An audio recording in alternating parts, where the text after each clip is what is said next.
டேய், நானும் உன்னை பார்த்துட்டு தாண்டா இருக்கிறேன். நீ பஞ்சாயத்தில் பேசிகிட்டு இருக்கிற வார்த்தை சரியில்லடா.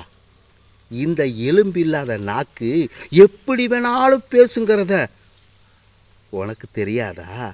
டேய், செத்து போனா வீடு வாசல் காரு பங்களான்னு எல்லாம் தலையில் தூக்கி வச்சுட்டாடா நாம் போகிறோம்?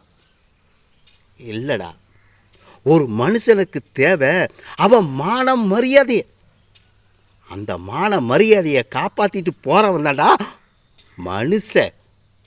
ஆனால் அதெல்லாம் இந்த பஞ்சாயத்தில் நாங்கள் எதிர்பார்க்க முடியாதுடா.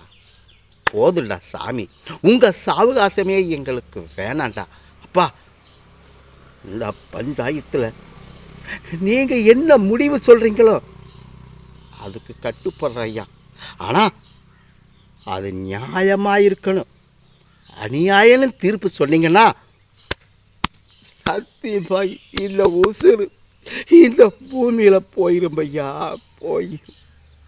நியாயமான தீர்ப்பு சொல்லுங்க ஐயா, நியாயமான தீர்ப்பை சொல்லுங்க ஐயா, சொல்லுங்க. அது போதும் ஐயா எனக்கு.